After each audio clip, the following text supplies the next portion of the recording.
in order to settle this problem, Sudan had to be split into two parts. South Sudan was established, and the Obama administration tried to help them secure Omar al-Bashir's agreement to this splitting up. President Bashir held his end of the bargain. He cooperated. Sudan was split into two parts in accordance with the Obama administration's plan. And right now, Washington insisted that sanctions should be introduced against the country they helped create. So this fixation on trying to oust this or that dictator, an authoritarian or totalitarian leader, is well known to us, and we know how it ends. A successful ouster of a dictator is for me very hard to remember. If you have any examples, I'd be glad if you could share them with me. On Syria, as our president has stated on many occasions, we are not trying to put our hopes on anyone or on Bashar al-Assad or anyone else, as they do in Libya right now. We want them to sit at one negotiating table. As the UN Security Council resolution states, they have all to gather together. This has to be an inclusive intra-Syrian dialogue. And as the UN Security Council resolution states, the future of Syria has to be determined by the Syrians themselves without any exemptions. The most important thing is not to eliminate a political leader from the chessboard, so to speak, but to agree on how the country is going to be built.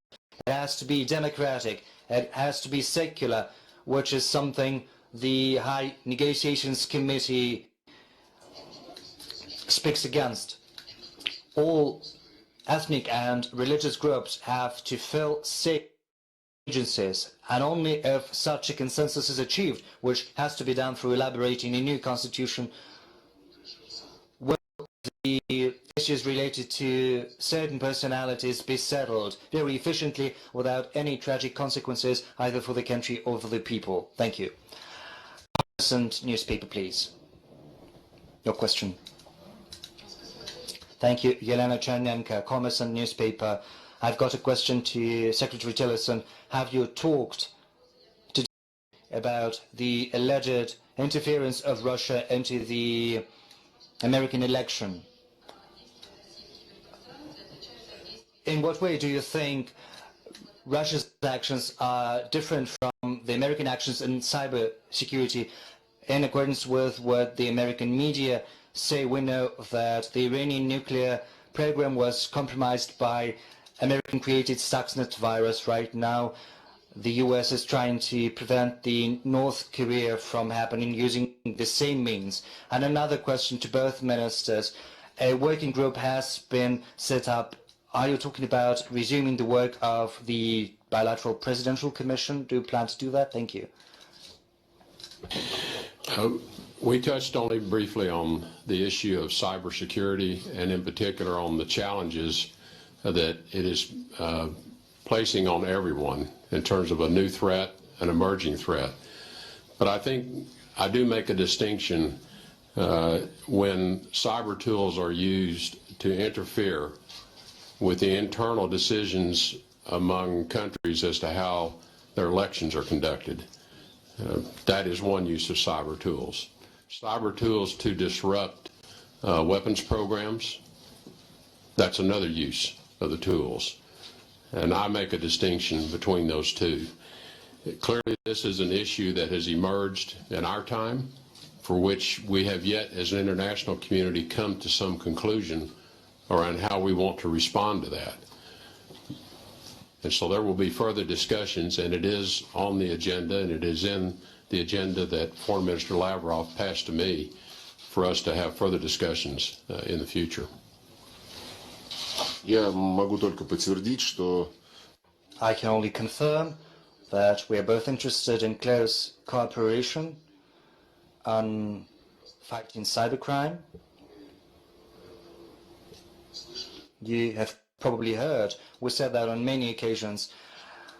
18 months ago, in October 2015, we proposed to the Obama administration, given its concern about the activities of the so-called Russian hackers they started to pursue all over the world.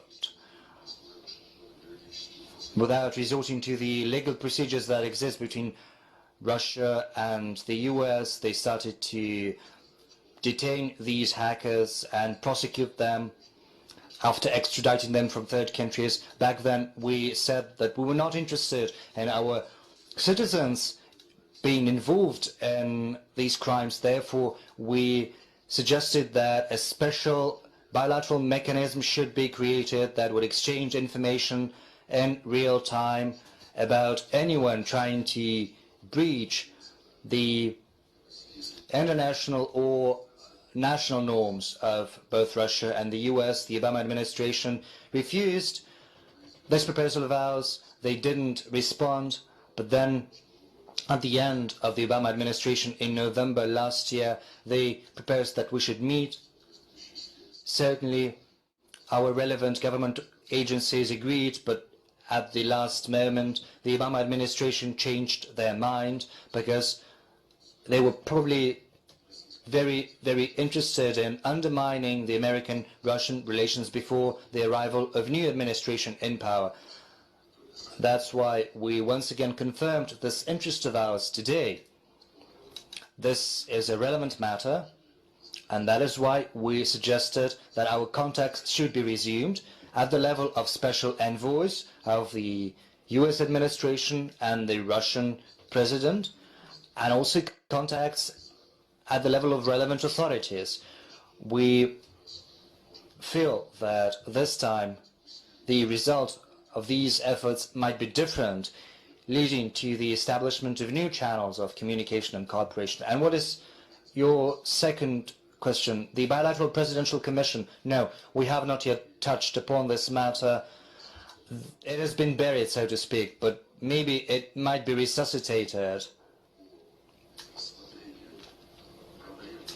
Still, we've got channels to discuss some serious issues in our bilateral relations. It might be not under this umbrella structure. No, it might be in a different format. We have designated special persons who will sit down in quite common manner to look at our grievances, to look into those, and to look into how we can overcome these difficulties that exist. Thank you. Secretary Tillerson, did you discuss today with President Putin or Foreign Minister Lavrov sanctions or other concessions that the United States might make in exchange for a change in behavior from the Russian government? And also, speaking about what you just answered previously, did you present to President Putin or the Foreign Minister specific evidence the Russian government interfered in the U.S. election? And to Foreign Minister Lavrov, if an independent investigation finds the Assad government attacked his own people with chemical weapons, what will Russia do? President Putin says there's an effort to blame Assad and plant evidence. Did you present that evidence to Secretary Tillerson today? And would Russia refuse to consider to agree to any circumstance that results in the ousting of Bashar al-Assad? We discussed no change in the status of sanctions that have been in place with Russia as a result of certain actions taken in Ukraine, as you know. I think as to the question of the interference with the election, that is fairly well established in the United States, and I think that has been spoken to on the Hill as well with the Congress, and it is a serious issue. It's one that we know is serious enough to attract additional sanctions, and so we are mindful of the seriousness of that particular interference in our elections, and I'm sure that Russia is mindful of it as well.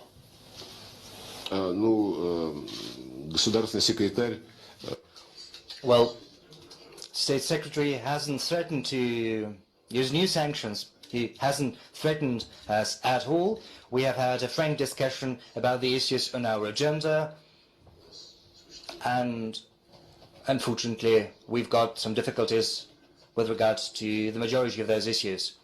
Now, as for the chance that this investigation reveals the government's implication in chemical attacks, it's all a hypothetical. We do not want to speculate. We see how speculation can bring results. We see some hysterical statements from the House of Representatives, from the Senate, after the airstrike against the airbase. We do not want to speculate on what's really important, on the serious matter of the use of chemical weapons, on trying to exonerate anyone, on the attempts at staging an attack with the use of chemical weapons. What we want is to establish the truth and full compliance with American legislation, the Russian laws, the legislation, the laws of any normal country. But the principle of innocent until proven guilty has to be respected. Today, we send an appeal to The Hague to conduct an unbiased, transparent investigation. But should there be attempts at dragging on this investigation, we'll have to make the necessary conclusions. Now, as for the allegations that the US government has irrefutable proof that we interfered with the electoral campaign, I have to say once again that we have not seen any facts, even hints at facts. We have not seen any evidence. No one has shown us any evidence, even though we have requested on many occasions that these evidence has to be produced to us to support the allegations, the accusations we hear. We do understand that there are many people who want to undermine our relations, to pursue their internal or external political interests, but these are just games with evil ends. We want to hear concrete proof, and then we'll respond accordingly. Thank you.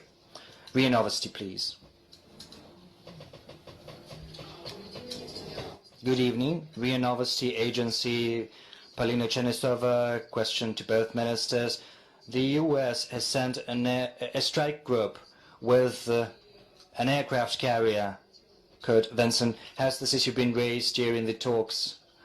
And what are the risks this step might entail for the region? And a question for Secretary Tillerson.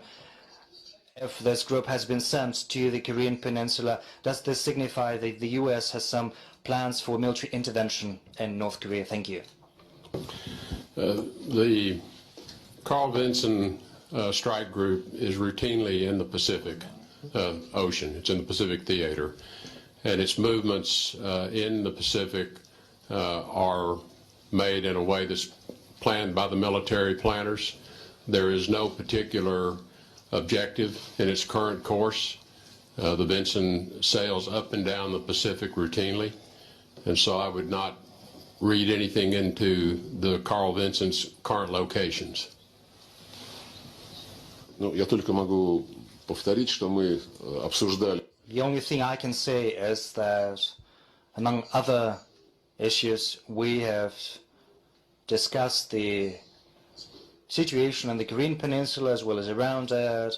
As far as I understand, given all the nuances, we still have a common determination to resolve this issue through peaceful means, to achieve the denuclearization of the Korean Peninsula through diplomatic talks. There are certain efforts undertaken by the participants of what used to be called the six-party talks. We also have ideas of our own, just as our Chinese counterparts do.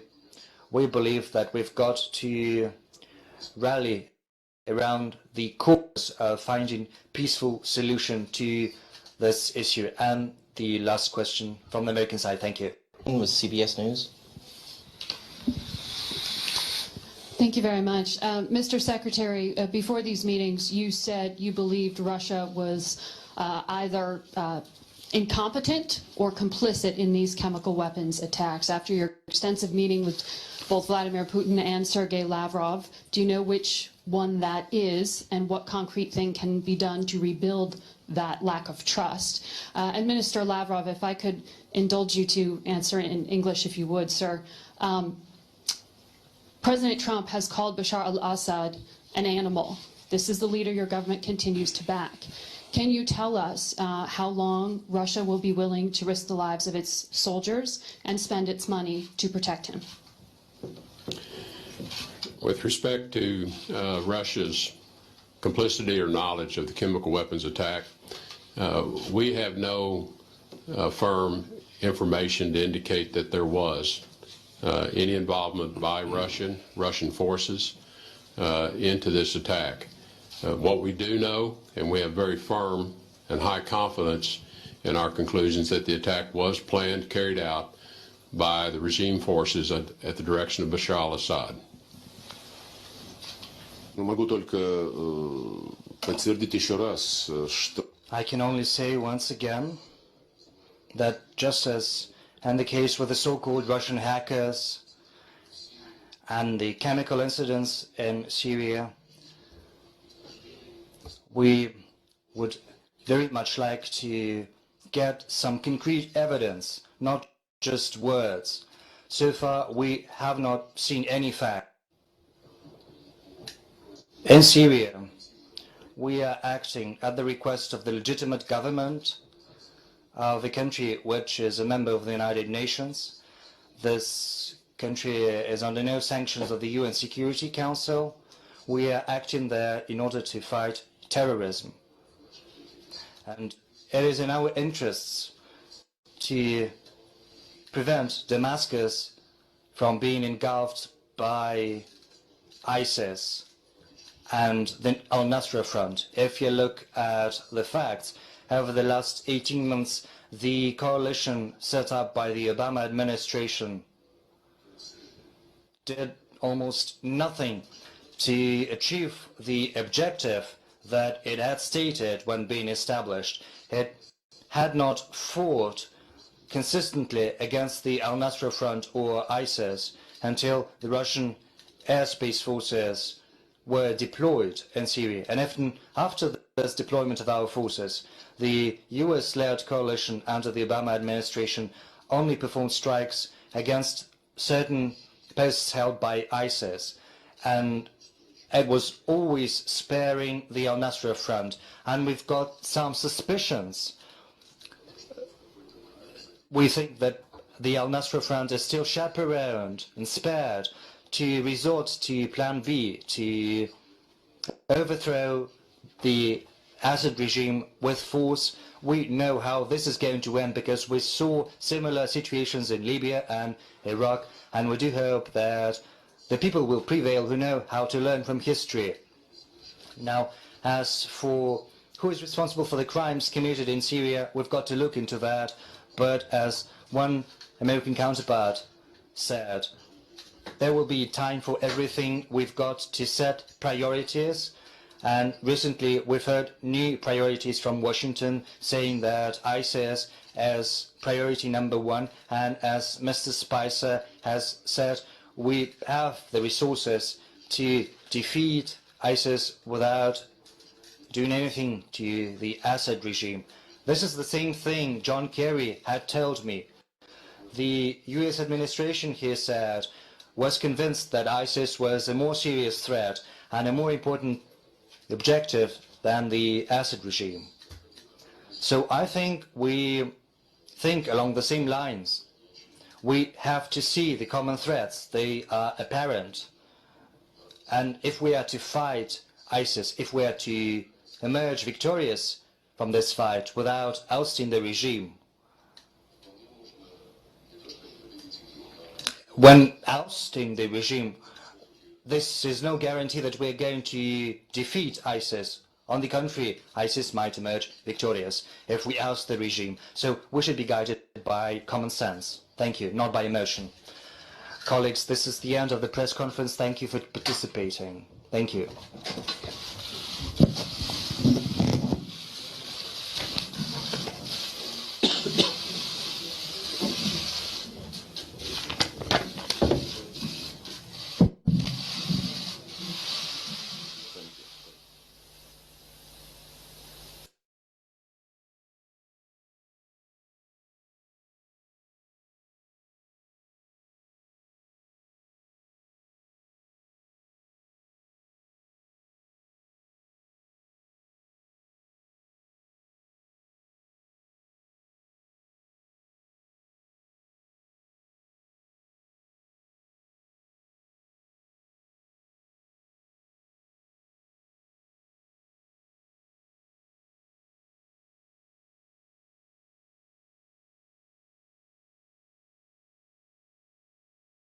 I want to start off this afternoon by a quick comment on the tragic and heartbreaking events that unfolded at San Bernardino School yesterday. The events occurred after the briefing, so I just want to make sure I acknowledge that our thoughts and prayers go out to all the families of the 3 victims. We hope for a speedy and full recovery of those who were wounded in the events that occurred. Moving on to today, the President this morning led a discussion with some of the world's top job creators on how private sector thinking can help the government modernize and provide a better, more efficient services to the American people. Together, the companies that were represented in the room this morning employ nearly 4 million people worldwide and at least 1.78 million Americans here in our nation. Starting in small interactive groups, the cabinet members shared their strategic visions for their departments and listened as business leaders offered their unique perspectives on how they might achieve those goals. The groups then came together and shared their discussions and outcomes with the President. The meeting was hosted by the Office of American Innovation and was another opportunity for the administration to engage with the private sector and harness its knowledge to develop innovative solutions to some of our country's biggest problems, like the crumbling infrastructure and broken system at the Veterans Administration. Also this morning, the President completed several procedural steps to ratify the protocol for Montenegro's accession to the North Atlantic Treaty Organization, following the Senate's overwhelming and bipartisan vote of advice and consent in support of this ratification.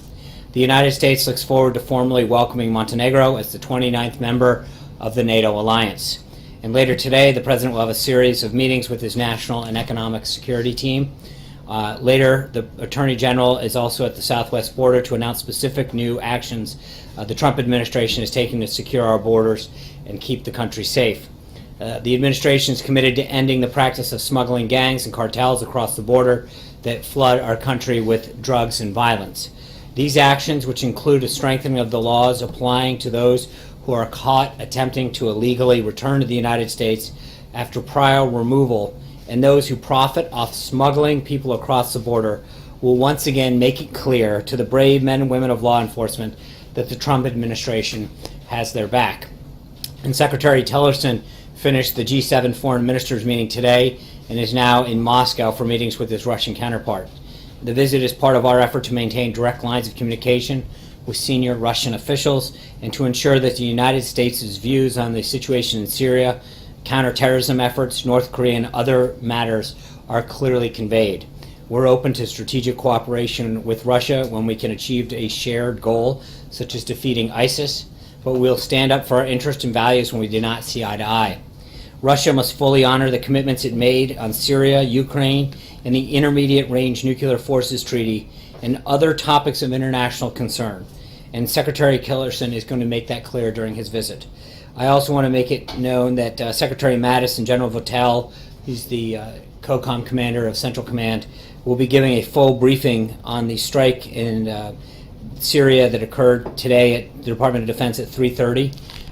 Then at 4 o'clock, I'll be back up here for an off-camera briefing with Director Mulvaney of the Office of Management and Budget and OMB Senior Advisor Linda Springer for regarding the President's executive order on reorganizing the executive branch. So That gives us 3 briefings plus this today. Not to get you real excited, but we'll have another one tomorrow morning in advance of the NATO meeting with the Secretary General. This afternoon's briefing will be discussing the plan on reforming the federal government and reducing the size of the federal civilian workforce that OMB was directed to produce by executive order. So we'll be spending a lot of quality time together over the next 24 hours. And with that, I'd be glad to take a few questions. Ken. Sean, on Russia to start.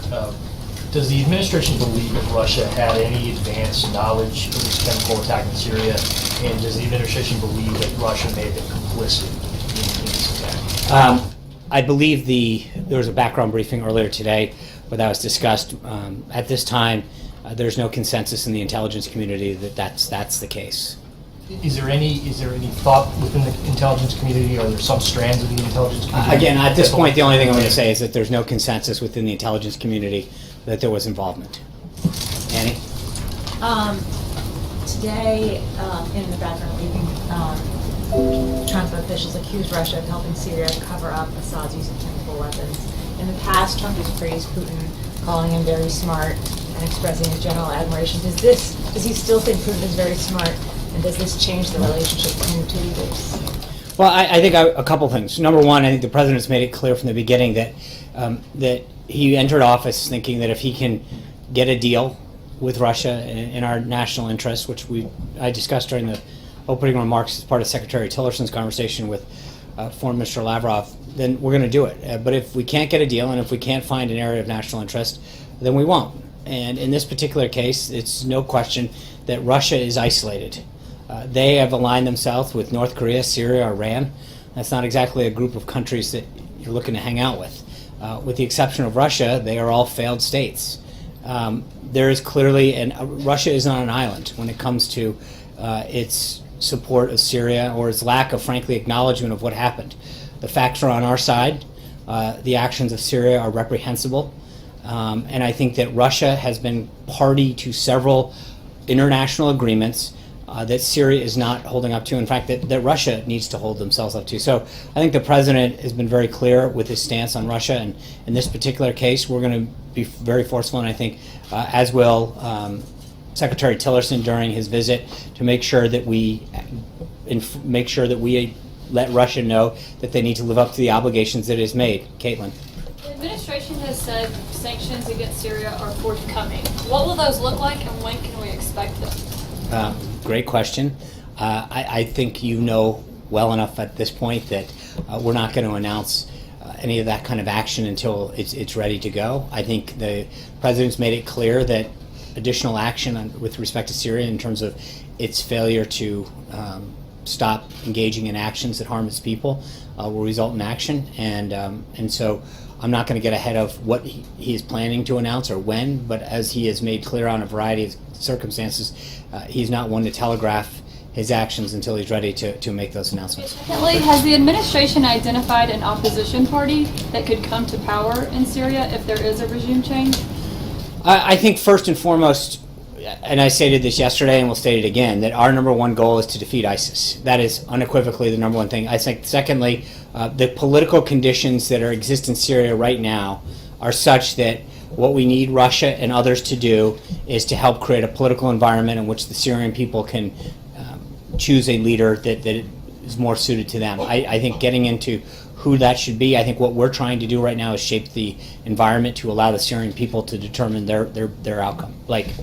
I'm going to change the topic and two totally topics of that. Mark Meadows said earlier this morning that he thinks, quote, we're very close as it relates to health care, and that two options were given to the House Speaker. Does the White House believe that you're very close on health care, and have you signed off on those two options? Well, two things. One, I think we're getting closer and closer every day. This has been a process that, as you know, the Chief of Staff, the Vice President, and others have been extremely engaged in behind the scenes. We clearly are getting closer. More votes are moving in our direction. And these ideas, I think, are very helpful, and the conversations are getting closer. I don't want to prejudge the outcome at this point, but I would say that we feel very buoyed by the direction that this is going and some of the outcomes. I know that with respect to a couple of the proposals that Congressman Meadows is suggesting, and part of those has to be, again, figuring out whether or not those attract additional votes and gain additional support and don't detract. And I know it sounds very simple, but that's what this entire process has been about. And so he is reviewing a couple of the provisions that he wants to make an amendment or to the ongoing amendment. Have you signed off to those? It's not a question of us signing off. I think we're good with the direction that this is going, as long as it continues to grow the vote. A lot of these provisions that are being discussed give states the flexibility to enact certain provisions, which is consistent with our general philosophy of giving more competition and more choice to the people in the states. So, secondly, video that's being played across television, United Airlines. Do you think the government should investigate them, the industry as a whole, as it relates to passenger treatment? I would just say that I think there has been clearly law enforcement is reviewing that situation. I think there's plenty of law enforcement to review a situation like that. And I know United Airlines has stated that they are currently reviewing their own policies. Let's not get ahead of where that review goes. It was an unfortunate incident. Clearly, when you watch the video, it is troubling to see how that was handled. But I'm not gonna. They have clearly stated their desire to review the situation. Law enforcement's reviewing it, and I think for us to start to get in front of what should be a very simple, a local matter, not necessarily needing a federal response. Hallie. 2 questions, just to follow up on Blake's just very briefly. Has the president seen that video? I'm sure he has. I don't think anyone looks at that video and isn't a little disturbed that another human being is treated that way. But again, I think one of the things that people have to understand is that when there is a potential law enforcement matter for the president to weigh in pro or con would prejudice a potential outcome. So I don't want to get in, but I think clearly watching another human being drag down an aisle, watching blood come from their face after hitting an armrest and whatever, I don't think there's a circumstance that you can sit back and say this probably could have been handled a little bit better when you're talking about another human being. But I don't think that it is my place to get in the middle of judging how a company dealt with this. I think there's clearly going to be enough review, both on a corporate side and then on a law enforcement side, on how this was handled. But I think from a human-to-human standpoint, to watch a human being get dragged down an aisle with their head banging off armrests and not think that it could have been handled better, I would assume that we could probably all agree on that. John. Two questions, though. That was actually just the clarification. First, on both foreign policy, one on Syria. This administration is continuing to fight for its travel ban that would in part limit refugees coming in from Syria. The president spoke very starkly about how affected he was by some of the images that he's seen of these youngest victims. There have also been images of refugees, like, for example, Island Curry, that have also been heart-wrenching for people. Is the president giving any thought to reconsidering that aspect of his travel ban? In terms of letting them in? Well, I think you've heard a lot of these refugees in particular talk about the fact they're not looking to flee. They want. But I think and I think the number one goal of this president is to make sure that we protect our people, our country, and to keep those people from having to flee. They have family there. And so that's our number one goal, is creating a safer environment, de-escalating the conflict there. Is not to figure out how we can fly out. I think the U.S. has been extremely supportive when it comes to the financial piece of this, and looking for ways to work with in a diplomatic fashion. But the goal isn't to figure out how many people we can just import to this country. I think there's clearly a security concern that we have to be. Also? They have touched him, and I think that's what he made very clear. That's why, with the consent and guidance of his national security team, it was very extreme. It was moving. Going back, I don't mean to make two examples of this, but I don't think you can watch those things. Not that you should have any human being, but when you see in particular young children and babies being gassed, it should move any human being that has a heart. So I think, but that partially dealt with why he acted so decisively, is to see an individual in Assad, in that regime, act in a way that reacted to, we can't condemn every act, but I think to literally see someone use gas, and it was pointed out, you think about that, it is in the same category as nuclear weapons for a reason. It is that lethal, it is that deadly, it is that horrific, that when you recognize that use of chemical weapons is put in the same category of weapons of mass destruction as so many other things because of what it does to an individual, and the nature of an attack like that, that even first responders, if you saw some of the tape, were getting grossly affected by this. It moved him tremendously, and that's part of the reason he acted the way he did. On North Korea, Sean, I also know that you've seen the latest provocations from Pyongyang. The president tweeted this morning that if China won't help, the U.S. will solve the problem. That's right. What does he mean by that, solve the problem? Right. I think he has been very clear that he will not tolerate some of this action by North Korea. But he's also, but to answer your question, I think I've said this before on a variety of topics. The president is not one who's going to go out there and telegraph his response. I think he keeps all options on the table. He keeps his cards close to the vest. And as he showed last week with respect to Syria, when the president is willing to act, it's going to be decisive and proportional to make it very clear what the position of the United States is. That's not what I said. I just said that, as you know, when the president's ready to act, he makes it very clear.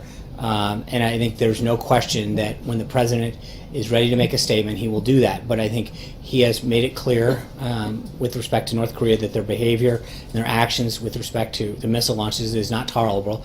The last thing we want to see is a nuclear North Korea that threatens the coast of the United States, or for that matter, any other country and any other set of human beings. So we need stability in that region, and I think he has put them clearly on notice. John. Thanks a lot, Sean. The alliance between Russia and Syria is a strong one. It goes back decades. President Putin has supplied personnel, he's supplied military equipment to the Assad government. What makes you think that at this point he's going to pull back in his support for President Assad and for the Syrian government right now? I think a couple things. You look, we didn't use chemical weapons in World War II. You had someone as despicable as Hitler, who didn't even sink to using chemical weapons. So you have to, if you're Russia, ask yourself: is this a country that you, and a regime that you want to align yourself with? You have previously signed on to international agreements, rightfully acknowledging that the use of chemical weapons should be out of bounds by every country. To not stand up to not only Assad but your own word should be troubling. This is Russia put their name on the line. So it's not a question of how long that alliance has lasted, but at what point do they recognize that they are now getting on the wrong side of history in a really bad way really quickly? And again, look at the countries that are standing with them: Iran, Syria, North Korea. This is not a team you want to be on. And I think that Russia has to recognize that while they may have had an alliance for them, that the lines that have been crossed are ones that no country should ever want to see another country cross. Yeah. Two seasonally related questions. First one, coming up on tax day. When does the White House plan on releasing President Trump's 2016 returns? And are there any concerns about possible conflicts of interest reflecting on the tax debate that could be cleared up with this release? Second, how many people are you expecting for the Easter egg roll, and will you be promising your previous rules this fine? Those are two tough ones. So on the first one, I think we've asked and answered that several times, and the president's been under audit. I think when you look at, we filed our financial disclosure forms the other day in a way that allows everyone to understand, and for those listening at home, a tax return clearly lists how much money you made, how much tax you paid. When you look at a financial disclosure form, it lists every asset, every debt you owe, where you're getting your money from, where your income's derived from.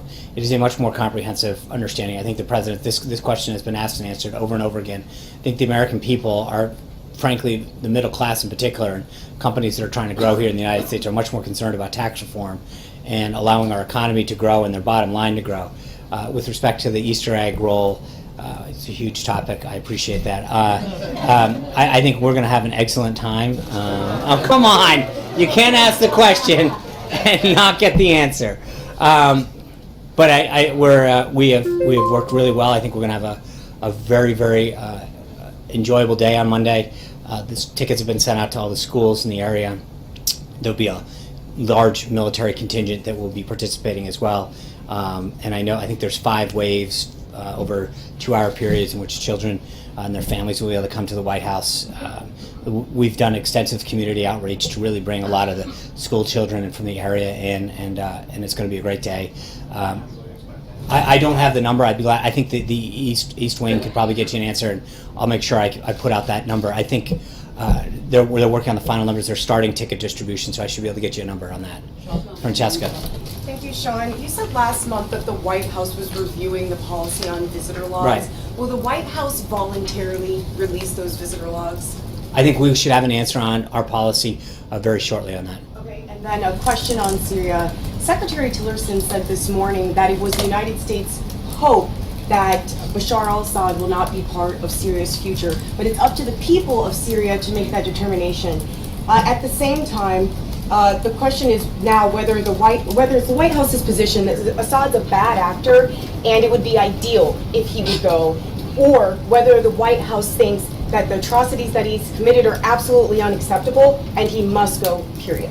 I don't, as I mentioned yesterday, I don't see a peaceful, stable Syria in the future that has Assad in charge. So he absolutely has to go, I think period. there's no question that you can't have a peaceful Syria with Assad in charge. I don't see how that ever works. So, no, I don't see a future Syria that has Assad al-Bashar as the leader of that government.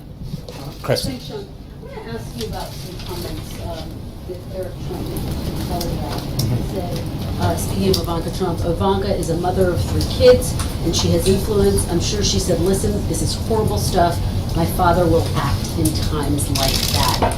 Did Ivanka Trump play a role in President Trump deciding to strike Syria? So what was that role? Well, the president, I think we released last Friday a very comprehensive TikTok of, when the president was informed by his national security team and how his thinking evolved. 10:30 last Tuesday, his national security team was giving him his presidential daily briefing. They went over what had gone on in Syria in detail. He began to ask a series of questions. They came back to him later that day. There was a deputy principals meeting later on Tuesday. On Wednesday, there was a principals meeting. They continued to bring back with him a series of questions and responses to his thing, and it is evolving. His decision-making process continued aboard Air Force One on the way down to Florida. 4 o'clock when he arrived at Mar-a-Lago, he had a national security team meeting both in Mar-a-Lago and secure VTC back to different elements that were gathered in secure locations. That's when he gave the order. That being said, there's no question that Ivanka and others weighed into him, as it was asked earlier, Hallie asked it, that when he himself saw images, he was very, very moved. And I think Ivanka and others, frankly, I don't think that there's many humans that came into contact with the president during that window of time that said, did you see those images on television? So I don't, I think there was a widespread acknowledgement that the images and the actions that have been taken were horrific and required action. And just to be clear, she was among those who supported taking action. I have not asked her what her person, but I think, and again, I saw the reports that Eric gave, but again, I don't think Ivanka stands any different than anyone else when it comes to the response that we got. Do you know if they discussed the attack? I don't. She responded and gave her personal reaction. I don't know, but again, I don't think it's that dissimilar to what any human being probably would have asked. Just a couple of others. He also said if there was anything that the strike on Syria did, it was to validate the fact that there is no Russia tie, which raises the question that there was some type of political component to this. Can you respond to that? In the sense that I guess my point, or I think his point would be, after 80 plus days of constantly being asked what the involvement is, I think clearly with us acting, not having a conversation with Moscow in the political sense. Prior to that, I think it pretty is, for all of the discussion about how many ties and back channels and this and that, it was a pretty clear show of resolve and force that the United States was acting and not with anyone else's. He wasn't suggesting that was a factor in the decision. No, I think but I think that, respectfully, I mean, almost every single day we've been asked about these so-called ties and back channels and whatever, and I think there's an acknowledgement at some point that if that was true, you would have seen some kind of action that clearly didn't happen. And just to follow up on the North Korea question, Hallie read the president's tweet. North Korea seemed to threaten the possibility of taking some type of nuclear action if the U.S. launches another, what they see as another provocation. What is the specific reaction to that? Is the president I don't think, I mean, I think that there's no evidence that North Korea has that capability at this time. So I don't know that that could happen. That being, making that threat. well, I don't think that threatening something that you don't have the capability of isn't really a threat. Kevin. Thank you, Sean. I want to sort of follow up on that. The president in his tweet noted that China could certainly help on the North Korean issue. And when you unpack it through that lens and the fact that the USS Carl Vinson sort of steaming up toward the Sea of Japan, that may be an additional pressure to maybe get China to come to the table. Is that an accurate read of what the president would like to see them do to really apply the pressure on Pyongyang? Well, I think the president and President Xi discussed this last week in Florida. China has had a very economic and political influence on North Korea over the years, and I think that when it comes to a shared national interest of ensuring that Korea doesn't obtain the nuclear capabilities to threaten any people, that is something that we should all agree upon, and something that he talked about with President Xi as an area of shared national interest. And I think that North Korea clearly understands where the United States stands on this, and I think he would welcome President Xi weighing in on this a little bit more. So I think that's, obviously wants to make it very clear to them and the rest of the country and the rest of the world what our position is. Putting that strike carrier group in the Sea of Japan, in that region, is that also a messaging circumstance, or is that simply protective for our allies in Japan and Korea? When a carrier group is several things. The forward deployment is deterrence, presence, it's prudent, but it does a lot of things. It ensures we have the strategic capabilities, and it gives the president options in the region. But I think when you see a carrier group steaming into an area like that, the forward presence of that is clearly, through almost every instance, a huge deterrence. So I think it serves multiple capabilities. Last one, if I might, on infrastructure and taxes. The CEO is obviously very interested in trying to get something done as quickly as possible. Shovel-ready opportunities for people to get to work, and obviously a lowering of the taxes to enhance business expansion, and perhaps even lowered for middle-class Americans. But I'm wondering if there isn't a healthcare component that needs to happen before you can move forward on that. So there's a few things. Obviously, getting healthcare, the repeal and replace done, would open the amount of money that we can use through the reconciliation process to have available to tax reform. That's why we made it very clear from the beginning that we thought healthcare should go first. It gives us a greater amount of resources to dedicate to tax reform. That being said, there's under every circumstance you're talking months of getting tax reform done.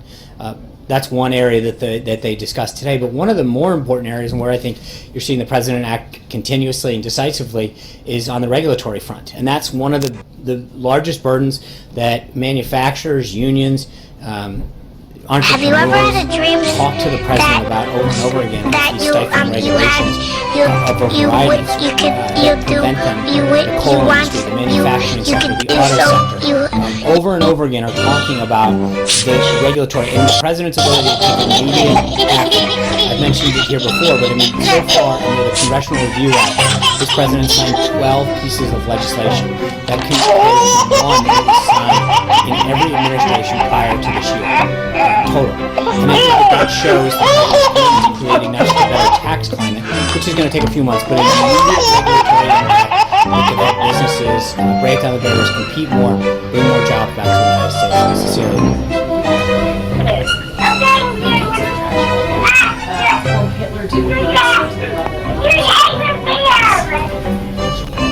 I think when you come to sarin gas, he was not using the gas on his own people the same way that Assad is doing. I mean, there was clearly, I understand it. Thank you. I appreciate that. There was not he brought him into the Holocaust Center. I understand.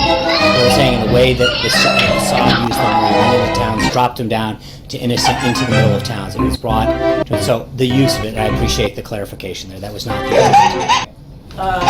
Did the president speak with Secretary Tillerson before on this trip to Russia, and this stern message that the Secretary delivered a direct message from the President to Vladimir Putin? I'm sure, yeah, I mean, they spoke. He was in Florida with them before he left, and they met Tillerson and the President after his meeting with President Xi concluded, and they've talked since then as well. So this pretty strong, harsh words from the Secretary Tillerson this morning about Russia. Can that be I don't know. as a message from Look, I'm not going to. I don't know the nature of their final conversations, and I know there's been some evolution of the intelligence that we have and the actions that have been taken since Friday. So I don't know where the conversations have laid off, but I think Secretary Tillerson clearly speaks on behalf of the United States in the President's position. John. Yeah. Thank you, Sean. Two foreign policy related questions. You're speaking about Secretary Tillerson's trip, and I'd like to do a follow-up on the question I asked 2 weeks ago. Is he scheduled to meet with Mr. Navalny or Mr. Khodorkovsky or any of the civil society representatives outside of government? I'll refer you back to State Department the same way I did 2 weeks ago. I think they are in charge of his schedule. So I think it's best to look at the State Department. And has the President or anyone in the administration been in touch with President Erdogan on all of the actions in Syria? I do believe that someone, either the Vice President or the Secretary of Defense, spoke with him last week, but I'd have to check. I know there was a series of foreign leader and head of government calls to both Defense Minister and heads of state, but I'd have to check. I thought he was on that list, but off the top of my head, I cannot recall. Major. You said at the top that you hope that Secretary Tillerson will be able to clearly convey to the Russians the sentiments of the U.S. government. Is that enhanced by a meeting directly with the Secretary and President Putin? And if there is no meeting like that, will the President of the United States consider his Secretary of State snubbed by the Russian President? Well, obviously, he's going to meet with Foreign Minister Lavrov. That's his counterpart. I think that's the job of a Foreign Minister and a Secretary of State, to meet with each other. They're the counterparts. And I think that if he didn't meet with President Putin, that he can convey his sentiments and thoughts of the United States to the Foreign Minister. Would the history of Putin meeting with Kerry and previous Secretaries of State influence the President's judgment on that? We'll have to see. I'm not going to, I mean, we're not there yet. So I think to prejudge the outcome of the visit. The President, in other words, for Tillerson to see Putin on this visit, even though there are no, but I would say that you want to convey to the but I would say that there's a bit of irony that for all of these talks that have been perpetuated about back channels and direct links, that now it's, well, they won't meet with you, and does that undermine the relationship that I've heard time and time again? No, I understand that, but I think it's interesting that we went from all of these direct links to Russia to now, are we disappointed that we can't even get a meeting with them? There's a bit of irony in your question. I don't even understand your point. I'm asking you, at a time after the United States has called out Russia for a disinformation campaign in Syria, for collusion with a government it regards as carrying out a war crime, meeting with the Russian president, is it or is it not a priority for this president to have his Secretary of State convey that directly with the He is conveying that government? message, and that's what he's doing. But if the head of the Russian government won't meet with him, then he's going to convey it to his counterpart. And I'm asking you if that... And I just said we're not there yet, but I think right now... No, I think the answer is that he's meeting with his counterpart. That's the appropriate person for him to convey that with, and we'll have to wait and see how the meeting goes. Steve. The Russian president today said that all this talk in the White House about weapons of mass destruction reminds him of what he heard from the White House in 2003. This White House is expressing confidence that sarin gas was used. What do you say to skeptics in Moscow and maybe in other countries, perhaps here at home, who doubt that level of confidence? I think there was a 45-minute briefing with members of the national security team prior to this, which through all of that level of confidence that they have. I think that anybody who doubts that, in terms of the pictures that were shown and the media that was there, wouldn't just be doubting the intelligence, but it would be doubting the entire international reporting crew that was there to document all of this. There have been doctors, intelligence communities, media. I mean, I don't think it takes mere eyeballs to recognize what's happening and happen. It's not a question of doubting us, it's doubting everybody but Iran, Syria, North Korea, Russia. And one other historical villain who used chemical weapons against his own people was Saddam Hussein. It was the policy of the United States government there should be regime change in Iraq as a result of that and other things. Why shouldn't it be the same policy towards Bashar al-Assad? I think that you're trying to act as if, or the premise of the question suggests that we don't want a new leader. I think I've stated now 2 days in a row that we don't see any a peaceful or stable Syria in the future that has Assad as the head of it. Their number one priority right now for us as a government is to make sure that we stop the threat of ISIS and bring stability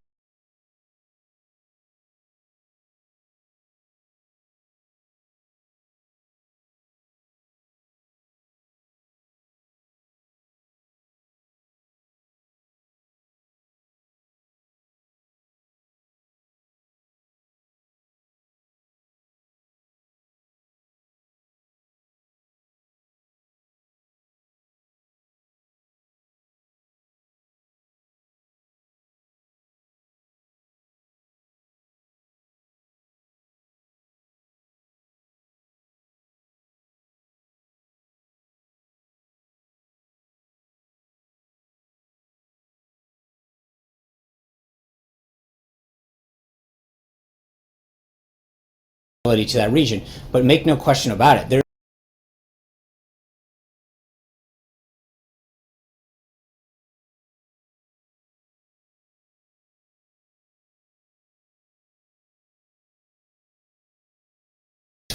and stable Syria in the future that Assad is the head of. That's it. That's it. Point blank. Yeah. So I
just want to clarify, is the U.S. position as far as cooperation with Russia that Russia must